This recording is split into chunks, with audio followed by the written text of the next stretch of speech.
Hi, I'm Anthony Chapman and I'm a tutor and course developer here at Point Blank. In my career so far, I've enjoyed working with labels such as Domino, Low and Angular, and I've produced and mixed bands including Franz Ferdinand, Rizzle Kicks, Klaxons and Mr. B the Gentleman Rhymer, amongst many others. I'd like to welcome you to the Mixing Dance Music in Ableton module, which is part of the Ableton Diploma, the first course of its kind to extensively cover every mixing and sound engineering technique available in Live. With recent updates, Live now allows you to compose, record, produce, mix and even master your tracks from start to finish, all within the box, and we're going to show you how to do it. From the perspective of a professional sound engineer and with the emphasis on electronic music, we'll be delving deep into techniques and theories such as organising your sessions, image and balance, compression and dynamics, EQ and effects, mixing vocals and mastering. This module will give you an insight into the cutting-edge techniques used by the biggest producers in the music industry, and I'm going to share with you the knowledge and experience I've gathered over 20 years working in studios around the world. There are plenty of bespoke projects and exclusive device racks for you to download. By the end of just 8 weeks, you'll be able to tackle any project that comes your way and mix to a professional standard. The following video shows you the type of content you can expect on our Mixing Dance Music in Ableton course. Hope to see you in class soon.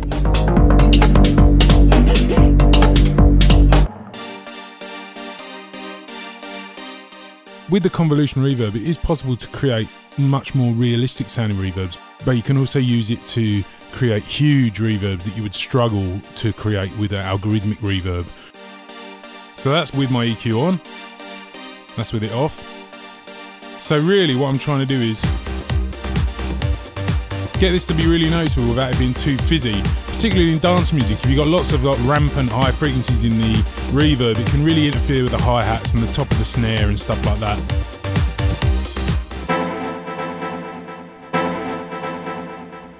Now the other thing we can do here from the chain selector is to pan them. And this for me is, usually with multi-tap delay, is a really important element of the sound. So hopefully you're listening to this in headphones and you can hear that it's really pushed those taps out wide in the stereo image. So not only have we got a sort of interesting kind of rhythmic pattern going on, spatially it's really got quite interesting. So I've dropped in my compressor here. Let's open it up. Let's take the sidechain, and this time I am going to use the kick drum. And then let's just set up a basic bit of compression here. I think that will do for me.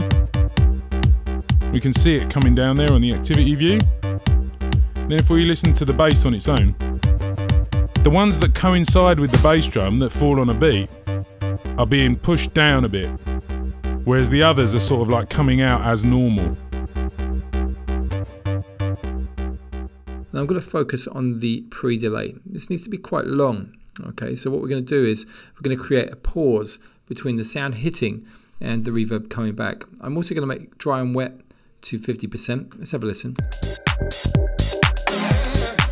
For the moment it's quite swamped by everything else. Let me listen on its own. There we go. Let's make the pre-delay gap bigger. I'm going to put a click on. Right, that's good in isolation. Let's have a look when it's in the mix.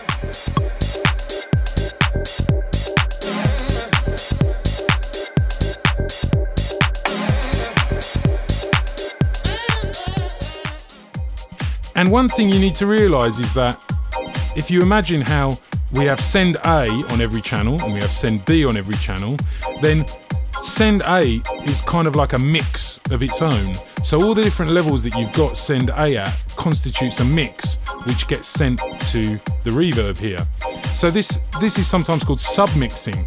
And what I want to show you now is how we can use the sends to submix elements of the track.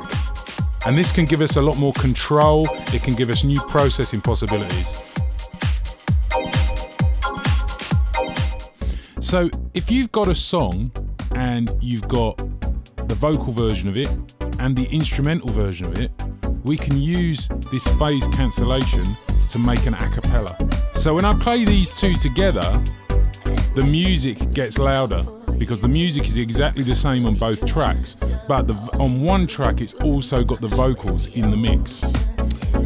So if I go to the instrumental track and I put a utility plugin on it and I reverse the phase on both sides, what do we think is going to happen? So I'm just going to turn the plugin off. I'm going to play the two tracks together and then I'm going to turn the utility plugin on and we'll see what happens. Turn it on.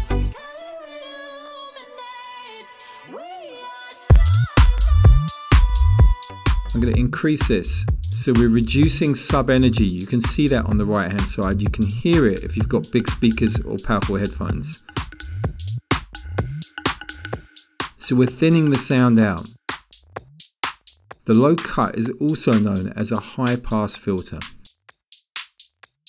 Very much a DJ style flavor that you can hear at the moment. DJs use this kind of technique to thin out the energy and then bring it back. There isn't a dedicated de-esser device in Live, but after all, a de-esser is simply a compressor that reacts to certain frequencies rather than to the full frequency range of the audio that you pass through it. So what we can do is use the Sidechain EQ that's built into the Live compressor device to achieve this sort of effect. So we can see with these spikes in the activity meter, they're just catching those really high frequencies.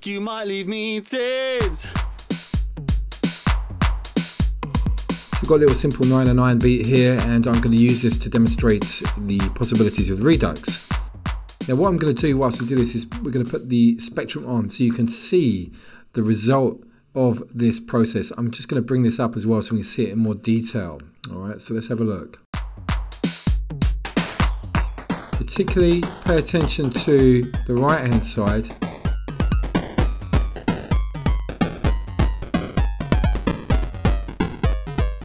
Got this scratchy kind of texture that's becoming very much the dominant sound. Also some extra sub bass. You saw a whole lot more energy down there, so that can be used as an effect in the mix, more of a dramatic kind of thing. Another one of my tricks is to put something I need to spread the sound, and something like a chorus or a flanger. Solo that, and then let's hear the effect, see what happens.